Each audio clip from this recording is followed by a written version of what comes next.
warahmatullahi wabarakatuh. Alhamdulillah rabbil alamin alladzi hadana li hadza wa ma kunna linahtadiya laula an hadana Allah. Wassalatu wassalamu ala asyrafil anbiya wal mursalin sayyidina wa maulana Muhammadin wa ala alihi wa sahbihi wa barik ajma'in. Subhana la ilma lana illa ma 'allamtana innaka antal alimul hakim. Wa la haula wa la quwwata illa billahil 'aliyyil 'azim. Rabbi shrah li sadri wa yassir li amri wahlul 'uqdatam min lisani yafqahu qawli.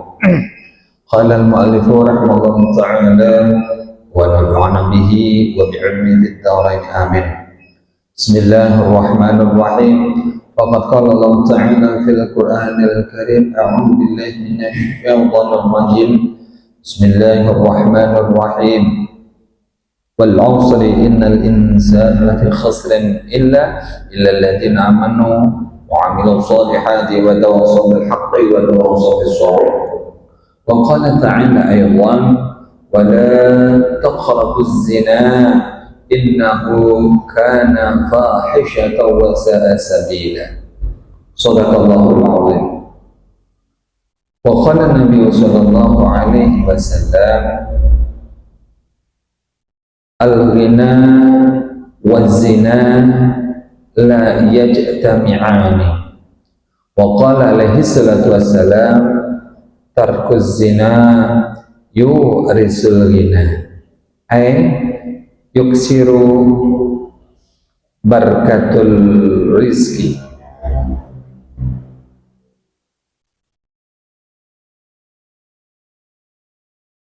Wa qala alaihi salatu wassalam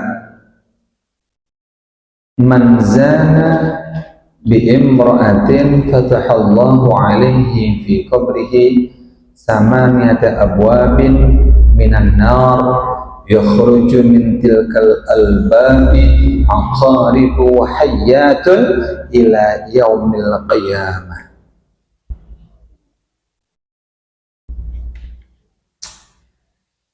Hadirin jamaah Majelis Ta'lim Al-Hidayah, insyaallah sama-sama dengan Allah Subhanahu wa taala kembali Majelis Ta'lim kita lanjut pada pembahasan masih tentang menekan atau melanjutkan tentang keterangan tentang hadis tentang zina. Makanya kita disuruh berpikir di dalam firman Allah tadi wal 'asri innal insana, demi masa manusia semuanya dalam kondisi rugi.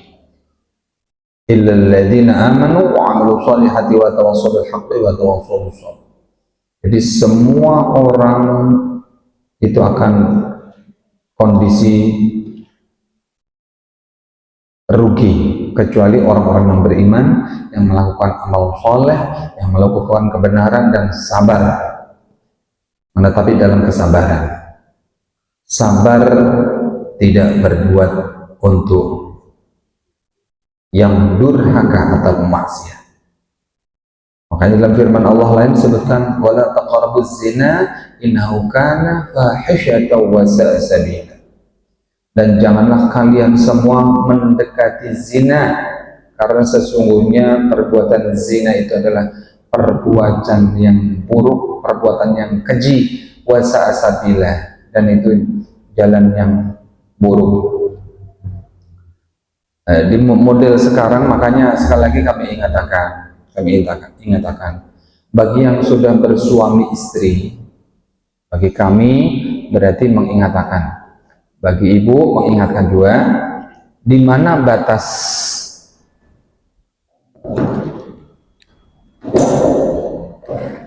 batas untuk kita berchattingan atau ber-HP.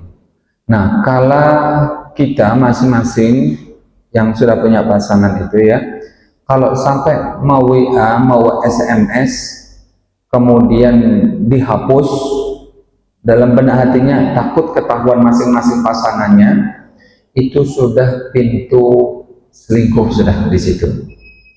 Makanya hati-hati ketika kita membawa HP, seperlunya saja, karena HP lagi-lagi itu sebagai jalan menuju selingkuh. Naudzubillah min dzalik. Yang perlu kita ketahui, yang perlu kita tanam dalam benak hati kita, semua kehidupan di dunia akan dipertanggungjawabkan dari Allah Subhanahu wa taala. Di dalam membimbing baginda Nabi Muhammad SAW, beliau bersabda, kata Rasulullah, wa qala alaihi salatu wassalam, al-ghina waz-zina la yajtami'ani. Kata Rasulullah, beliau bersabda, sifat atau bahasanya kaya dan zina itu nggak bisa bertemu keduanya. Artinya apa? Orang yang sudah berbuat zina itu nggak akan menjadi sugih, nggak akan menjadi kaya. Yang ada itu tambah bangkrut, tambah masalah, tambah ribet dalam kehidupannya. Hati-hati, jarak di dalam kehidupan kita, jangan coba-coba untuk selingkuh, baik kaum kalangan suami atau kalangan istri. Karena begini, ketika sang istri dari kalangan kaum ibu, kaum perempuan, ketika sudah mulai terjerat atau terpesona atau terlena dengan seorang pasangannya yang lain, berarti pasangannya itu mulai dihias oleh iblis sebagai perangkat. Kalau suami, kalau mulai selingkuh, berarti ada seorang perempuan yang dirias untuk iblis, disajikan untuk kaum laki-laki. Hati-hati, begitu dilayani, apa yang terjadi? Kelihatannya aja manis, kelihatannya aja bagus, tapi sekali berbuat, hanguslah sudah amal kita. Sekali berbuat, akan hancur, runtuhlah agama. Kelihatannya manis, akan rusak itu anak, keturunan, dzurriyyat, agama, amalnya habis semuanya. Dan dampaknya di dunia itu, orang yang demikian, yang telah berbuat zina, kada akan menjadi sugih. Karena sifat sugih dengan zina ini, kata Rasulullah, la yajtami'ani, tidak akan bisa berkumpul. Nah, hati-hati. Wa qala alaihi salatu wassalam, tarkuz zina yurisul ghina. Nah, di sini dikatakan orang yang mau meninggalkan zina, mau meninggalkan yang kada berbuat, itu akan mewariskan sugih. Ya. Jadi bahasanya menjauhi perbuatan zina ini akan mewariskan sugih. Ujar siapa? Ujar Rasulullah. Yani yuksiru barakat rizki. Yani akan memperbanyak berkah rezekinya kalau mau menjauhi daripada perbuatan zina. Nah, kemudian di sini lanjutannya, wa qala alaihi salatu wassalam, man zana bil qira'atin. Barang siapa yang telah berbuat zina bin ra'atin, dengan perempuan yang bagaimana? Muslimatin au kafiratin au hurratin au amatin. Ya, berzina dengan seorang perempuan yang muslim, atau seorang perempuan orang itu kafir, atau seorang perempuan itu merdeka ataupun budak. Yang namanya zina pokoknya hubungan badan. Kada padang bulu, ya. Kalau ada pikiran, ulun kada berzina pang, tapi kada berzina dengan orang Islam, hukumnya sama. Namanya berzina itu sama, ya, laki-laki pun sama, perempuan juga sama, laki-laki perempuan hukumnya sama. Jadi barang siapa telah berbuat zina, baik itu muslim atau kada muslim, atau kafir, merdeka atau budak, di sini Rasulullah beliau sampaikan, fatahallahu alaihi fi qabrihi thamaniyata abwabin minan nar. Maka di situ dengan kata-kata fataha. Jadi orang yang telah berzina di dunia, ketika meninggal dunia, di alam kuburnya Allah telah membuka di dalam kuburnya pintu neraka 8. Artinya berlubang. Jadi orang yang telah berbuat zina itu di dalam kuburannya berlubang, ada pintunya, lubangnya 8. Lubang apa? Minan nari, dari neraka. Yakhruju min dalkal albwabi aqaribu wa hayyatun ila yaumil qiyamah.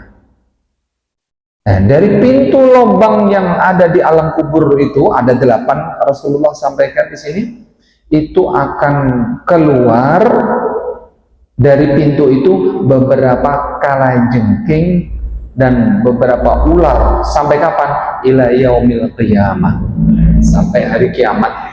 Jadi ya, kita jangan sampai, ini Rasulullah beliau sampaikan yang demikian ini supaya mendidik, membimbing umatnya, jangan sampai yang namanya perbuatan zina itu digawe. Ya, jadi ini sakit benar. Orang yang pernah berbuat zina kalau sudah meninggal sakit betul. Karena apa? Yang nyata kalau sampai meninggal orang zina itu, orang kampung kan jijik, mendatangi rasanya kada mau. Kalau sudah meninggal, ini Pak lagi, ya, dalam kuburannya akan disiksa oleh Allah. Di alam kuburnya ini belum di akhirat, baru di kuburnya. Dan sementara kiamat ini masih belum tahu berapa tahun lagi kita, puluhan tahun, ratusan tahun, kada tahu lagi kita. Yang nyata kalau orang yang meninggal itu pernah berzina, di situ dibukakan pintu, ya, ibarat ya, di dalam kuburnya ada 8 pintu, atau ada lubang 8, akan keluar beberapa pintu itu, beberapa kalajengking dan ular sampai hari kiamat. Jadi kalajengking itu yang menggigiti dengan bisanya, karena kalajengking itu di ekornya itu ada sengat, ya, ada sengat yang begitu sakit. Kalau kita kena itu bisa apa? Bengkak bahasa kita. Sementara ularnya besar, melilit badan kita. Mungkin bisa jadi badan kita, tulang-tulangnya akan remuk karena dililit oleh ular yang begitu besar. Ini bentuk apa? Bentuk siksaan dari Allah Subhanahu wa ta'ala ditimpakan kepada mereka orang yang telah berbuat zina, laki-laki ataupun perempuan sama. Yang namanya zina pokoknya hubungan yang tidak halal. Jadi ancamannya ini luar biasa.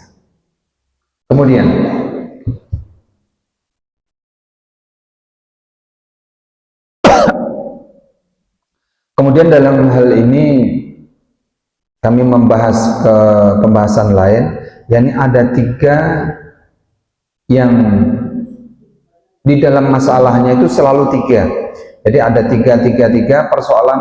Jadi Allah itu satu dan Allah suka dengan yang ganjil. Hitungannya 3. Di sini persoalan-persoalan beberapa hadis ini isinya 3 semua. Jadi ada 3 yang diridhai Allah dan ada 3 yang dibenci oleh Allah. Apa di sini? Innallaha yarda lakum salasan wa yakrahu lakum salasan. Yani sesungguhnya Allah Subhanahu wa ta'ala menyukai atau suka dengan 3 perkara dan membenci kepada 3 perkara. Yang pertama, anta'buduhu wa la tusyriku bihi syai'a.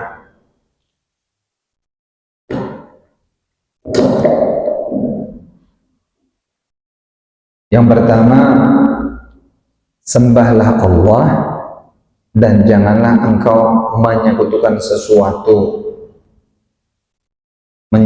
Allah dengan sesuatu. Artinya beribadah disuruh mengikhlaskan dalam benak hatinya, jangan dicampuri urusan dunia, jangan dicampuri dengan urusan, diikhlaskan dalam benak hatinya hanya mengharap ridha Allah. Ini yang pertama. Wa anta atasimu bihablillahi jami'an wa la tafarraqu. Ya, yang kedua tadi menyembah tapi kada boleh menyekutukan Allah. Atau bahasa kita ini pengen dipuji, mencari pujian, hendak dipuji, nah itu dibersihkan semua. Membiasakan, memurnikan, mensucikan benak hati ini daripada urusan dunia. Fokus ketika ibadah hanya mengharap ridha Allah. Karena bentuk pengen dipuji atau sejenis ada harapan dunia, itu bentuk namanya syirik asghar. Syirik asghar itu syirik tapi halus, kecil, makanya kada boleh. Dan ketika kita mau sholat, jangan meminta dalam benak hatinya pengen dipuji atau kecampuran urusan dunia dan lain sebagainya, karena itu bisa masuk dalam kategori syirik asghar, yakni menyekutukan Allah, bentuknya syirik yang kecil. Kemudian wa anta tasimu bihablillahi jami'a wa la tafarraqu, dan hendaklah engkau berpegang teguh pada tali Allah kalian semua, wa la tafarraqu. Artinya apa? Kita sesama muslim ya, saling berpegang teguh, jangan diantara kita bercerai-berai, karena istilah pepatah ya, bersatu kita teguh, bercerai kita runtuh. Ya, sapu lidi itu saja kalau bersatu, sapu lidinya bisa dipakai untuk menyapu halaman. Tapi kalau sapu lidinya itu dicerai-berai, sebuting aja, biar menyapu halaman situ, ya kapan tuntungnya. Itu gambaran kita umat Islam. Jadi ada sebuah pendapat gini juga, orang-orang Yahudi itu ketika terjadi peperangan di Israel, ada ulama kita tablik ke sana, ketika sembahyang subuh itu diintai oleh para tentara. Ya, ketika sembahyang subuh diintai oleh tentara. Singkat dicerita, kenapa tentara ini ketika sembahyang subuh selalu diintai kita ini? Nggak taunya tentara Israel ini ujarnya. Jadi mereka kalangan orang-orang di luar Islam sana ada pemahaman Israel itu akan kalah manakala kalau orang Islam itu sembahyang subuhnya sudah sama dengan sembahyang Jumat. Ada pemahaman kayak begitu. Jadi orang Israel itu akan merasa kalah, akan gentar dan akan hancur manakala umat Islam ini yang sembahyang subuh itu jumlahnya sama dengan sembahyang Jumat. Tapi kalau sembahyang subuhnya itu semua diintip, dilihat cuman 1 soft, 3 soft, masih jauh daripada jumlahnya sembahyang Jumat, kayaknya tenang perasaannya begitu. Jadi takut betul. Jadi kebersamaan umat Islam ditakuti orang-orang di luar agama Islam. Makanya di antara kita jangan sampai juga masalah yang sepele, masalah yang sedikit menjadi bercerai-berai, atau bahasa kita jangan sampai kada menyapa di antara kita. Kemudian wa yakrahu lakum kila wa qala. Nah, perhatikan juga kita kalau ada kisah-kisah sumbernya nggak jelas, itu nggak usah dikisah. Allah nggak suka yang demikian itu, ya. Berkisah yang nggak tahu sumbernya, nggak jelas, apalagi menghibah orang, mengkisah orang, ini kada boleh. Wa kathratu su'al wa idha'il mal, dan dilarang juga ini banyak bertakun. Banyak bertakun kada boleh juga. Banyak bertakun, apa banyak bertakun di sini? Di dalam Islam banyak diprotes. Kenapa? Katanya orang wudhu itu ketika batalnya itu tercapai binian, atau batalnya itu dengan batalnya teguring, cara mensucikannya sama. Apa masalahnya? Yang bertanya lagi, di dalam Islam karena perkara yang membatalkan wudhu itu bentuk perkara yang memang membatalkan wudhu. Cara membersihkannya ya wudhu itu satu-satunya. Jadi jangan takut lagi, kenapa sama caranya? Yaitu jangan banyak bertakun. Disitulah Islam. Sama juga ketika bertakun lagi, kenapalah orang yang sudah dicerai talak 3, kemudian sang suami hendak balikan pulang, syaratnya ini kan sudah ditalak 3 kali. Kenapa syaratnya harus sang istri kawin dengan orang lain dulu? Sudah kawin sama orang lain, hanya dibuliki pulang. Kenapa begitu? Ya sudah, nggak usah banyak bertakun. Itulah Islam mengajari. Karena apa? Makanya ketika suami istri itu, sang suami nggak boleh dengan kata-kata aku cerai engkau. Itu bahasa talak. Aku cerai engkau. Jatuhlah talak kalau niat bertalak. Bahasa menyampaikan kayak begitu nggak boleh.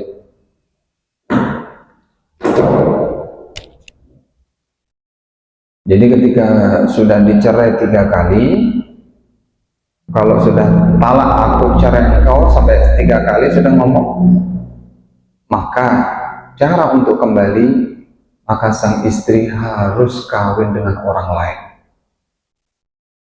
Mungkin sepintas lucu, itu memang hukum Islam. Karena sudah ditalak 3, harus kawin sama orang, hanya dibuliki lagi. Itu apa? Memberi efek jerah. Jadi kawin ini bukan main-main. Kemudian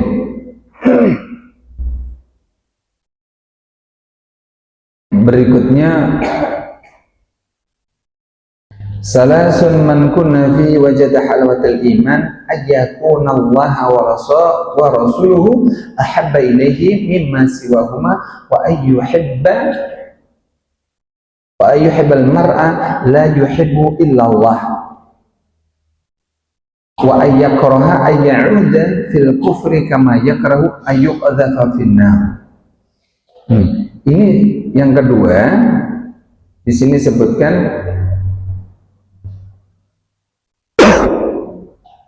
3 perkara yang apabila ada pada diri seseorang, ia akan mendapatkan manisnya iman.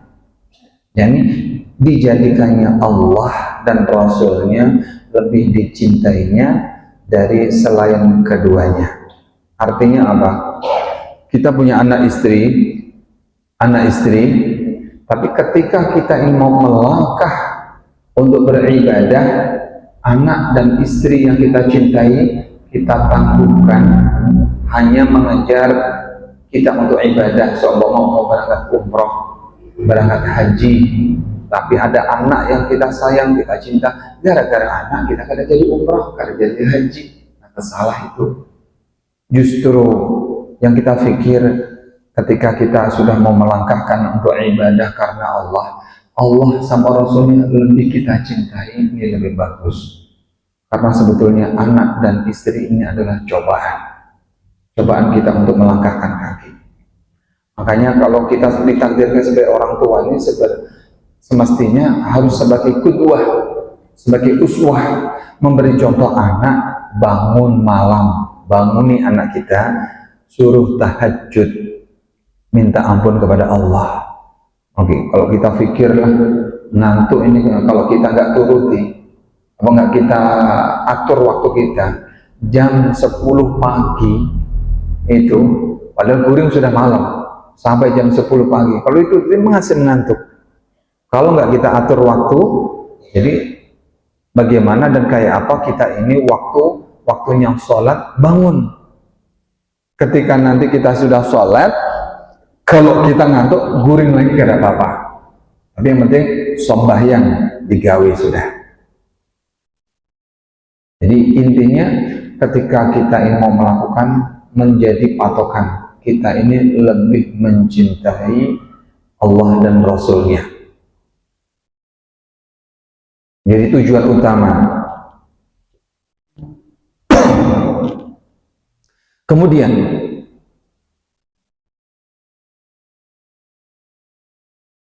jika ia mencintai seorang, dia tidak mencintainya kecuali karena Allah. Jadi bahasanya sayang karena Allah, cinta karena Allah, kita tinggalkan karena Allah. Semuanya karena Allah. Wa ayakraha ya'uda fil kufri kama yakrahu ayyuqadhafa finnar. Nah, ini dan dia benci kembali, yakni mencintainya kecuali karena Allah, dan dia benci kembali kepada kekufurannya seperti dia benci dia dilemparkan neraka. Artinya apa? Dia dulu berbuat mungkar, berbuat maksiat, dia ini mau insaf memang karena Allah. Dia ini untuk mau melaksanakan yang lebih baik memang karena Allah, mengganang bahwasanya sebagaimana kita ini kalau kita meninggalkan perbuatan dosa, perbuatan maksiat, sebagaimana kita kadang mau, kita benci, kita kadang hendak untuk masuk neraka. Kayak apa itu bahasanya? Jadi kita ini semua perbuatannya kita akan dipertanggungjawabkan. Jadi tahu kalau kita berbuat mungkar itu masuk neraka. Nah, diganang mulai sekarang.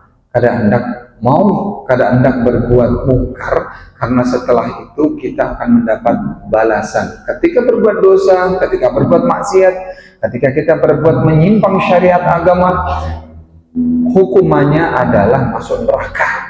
Kalau kadang mau, ditinggalkan karena Allah, cinta kepada Allah dan Rasulnya. Kemudian ada 3 perkara lagi, yakni 3 doa yang tidak tertolak. Jadi permasalahan-permasalahan sampai ke bawah ini 3.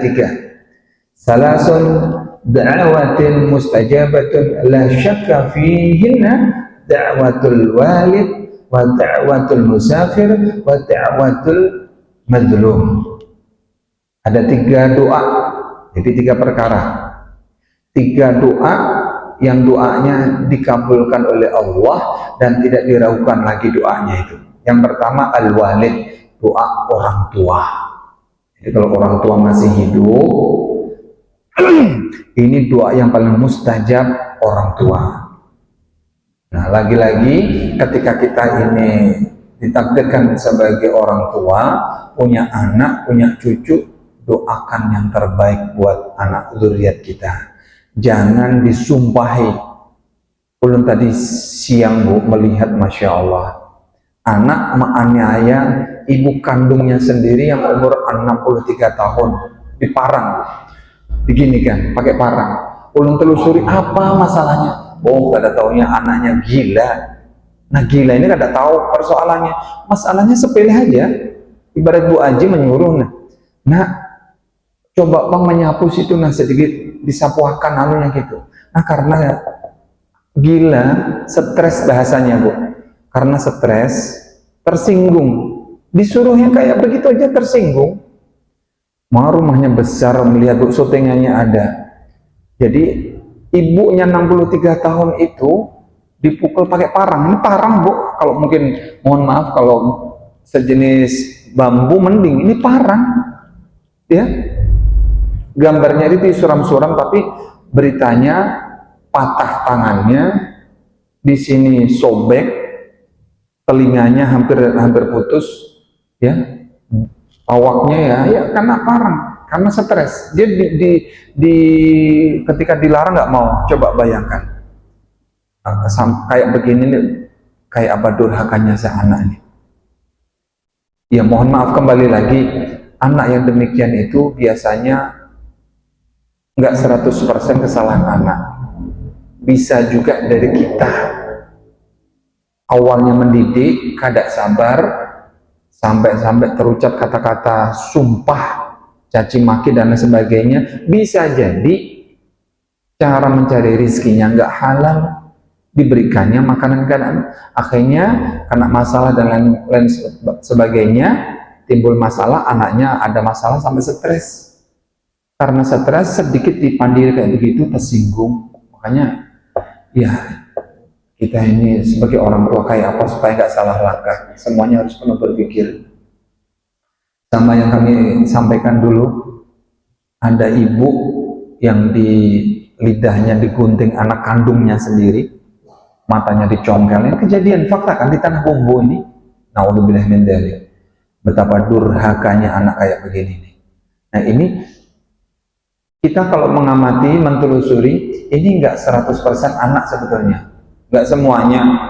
Bisa jadi kita orang tua introspeksi diri, bercermin kita, kenapa kok sampai begini. Biasanya itu lagi-lagi mungkin orang tuanya memberi makan yang kada baik, kada bersih, kada bagus. Kemudian apa itu, dulunya bisa jadi orang tuanya yang sekarang ini durhaka juga sama kuitan. Karena mohon maaf, ibarat pepatah itu, buah kalau jatuh nggak jauh dari pohonnya. Jadi kelakuan anaknya itu sebetulnya nggak jauh kelakuan dari kuitannya seorang. Jadi ada anak yang demikian, ya kita bercermin dulu, ada yang salah nggak dari kita, emang dari kita atau bagaimana. Dan ini perlu introspeksi diri. Para hadirin jamaah majelis ta'lim al-hidayah dan Allah Subhanahu wa taala, ini sudah mau masuk asar, masih banyak mungkin dalam penyampaian majelis ta'lim kita ini, namun kita bagi waktu juga yang memisahkan di antara kita. Mungkin hanya ini bisa kami sampaikan. Salah khilaf mohon beribu-ribu maaf atas segala kekurangan, dan banyak-banyak terima kasih atas segala perhatian. Sebetulnya hari ini jadwal Ustadz Khairuddin, tapi beliau kelihatannya masih sibuk kegiatan maulid. Kita doakan aja kesehatan umur beliau hingga bisa melanjutkan majelis ta'lim kita untuk dilanjut kembali. Akhirul kalam, wallahu a'lam bishawab. Bismillahirrahmanirrahim. Qul huwallahu ahad, Allahus samad, lam yalid wa lam yulad wa lam yakul lahu kufuwan ahad. Bismillahirrahmanirrahim. Qul huwallahu ahad, Allahus samad, lam yalid wa lam yulad wa lam